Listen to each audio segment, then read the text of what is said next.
माँ बापा आसिक पहुंची सारी भुवनेश्वर में गत काली पहुंची सारी पुलिस स्टेटमेंट रेकर्ड करिछि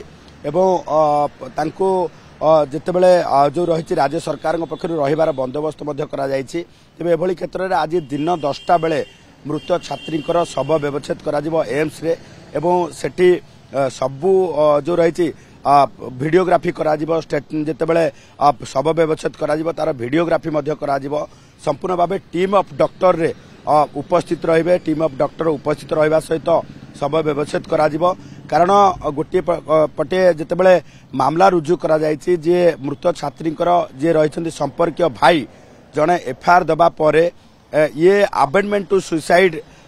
जो रही मामला रुजु करा सहित आदविक जे अच्छी जो छात्र अच्छी अभियुक्त ताको गिरफ करके कोर्ट चालान करा जायछि। तेणु एभली क्षेत्र में वर्तमान पोस्टमार्टम रिपोर्ट अति गुरुत्वपूर्ण बहन करुछि। तेणु पुलिस पक्षरु दिन 10टा बेले ये जो रही एम्स रे व्यवच्छेद करने शव व्यवच्छेद करने संपूर्ण भाव प्रस्तुति करा जायछि एवं तांको परिवार लोक सेठी उपस्थित रहिबे। अपर पक्षरे वर्तमान जो देखा जे जो रही वर्तमान क्षेत्र में ये मामला को लेकिन दुईटी मामला रुजु करिछि जितेबले जो रही इन्फोसिटी थाना गोटे होची मूल मामला जो छात्री आत्महत्या करथिले तांकु लेकिन गोटे अबेंडमेंट टू सुसाइड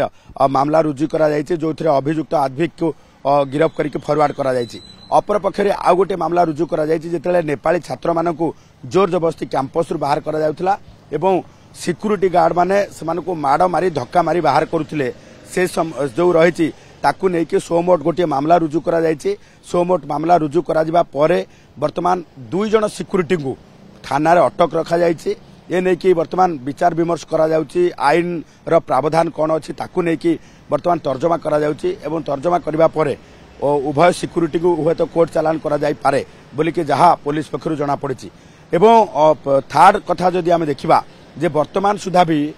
कैंपस रे टेंशन किछि मात्रा रही जहाँ को लेकिन वर्तमान कैंपस रे मध्य सुरक्षा कर्मी मुतयन करा जायछि पुलिस मुतयन रही एवं कैंपस रे कोभली भाबे आउ जो रही अशांत वातावरण न होबो से नहीं कि मध्य पुलिस रो पूरा क्लोज आई रही अर्थात पूरा तीक्ष्ण नजर रही। तेणु वर्तमान स्थिति रे पूरा जो रही कैंपस नियंत्रणाधीन रही किंतु जो नेपाली छात्र छात्री मानकु जोर जबरदस्ती पठे दिया जायतिला पुणी थर अपील करा जायतिला जे कैंपस को फेरंतु बोली ए पर्यंत से नेपाली छात्र माने वर्तमान सुधा कैंपस को फेरी पारि नाहांती कारण से माने ट्रेन जोगे बस जोगे जितेबाला कोलकाता चली जाइछंती कोलकाता रु सेठू नेपाल चली जाबा पई सब प्रकार जो रही से मानकु जो कैंपस रु बाहर कर दिया जायतिला तेबु एभली क्षेत्र रे से मानक पाखरे वार्ता पहुंची ना नाही जे यूनिवर्सिटी कर्तृपक्ष अपील करिसंती आसी पहुंचबा पई किंबा से माने आउ आसीबा पई चाहू नाहांती किंबा से माने सुरक्षा मनुछंती ना नाही कारण जो भली भाबे से माने सोशल मीडिया रे पोस्ट करिसंती सेथुरु जणा पडुची जे से माने भयभीत अछंती एवं कैंपस रे तांकु अनैतिक जो रही अत्याचार दिया जायछि एवं कैंपस रे से माने असुरक्षित मनुछंती। तेणु किट कॉलेज कर्तृपक्ष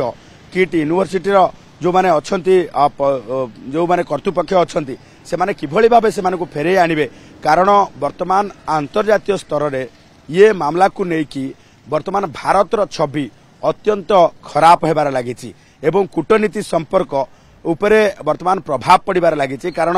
आमे जदि देखिबा जे नेपाल रो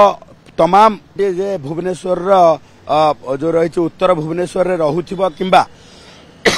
जे उत्तर भुवनेश्वर को केतेबेले भी किट कैंपस आड़ जाइथिबो साधारण लोक को जदि प्रश्न करिवो जे किट यूनिवर्सिटी रो छात्र छात्री माने केते श्रृंखलित एवं तांकु श्रृंखला पाठ केते पढ़ा जाइछि ये कथाटी स्पष्ट भावे साधारण लोक ही कहि परिवो जे से माने को भली भावे कैंपस भितरे आचरण एवं परवर्ती समय को नियम भितरे बंधा आइसंती तांको परे एडमिनिस्ट्रेशन रो नजर केते रहिछि ये कथाटी समस्ते खोली के कहि परिबे। Jupiter Public School awarded as #1 CBSE school in Odisha by the Times of India in promising category. Best faculty, world class infrastructure, admissions open.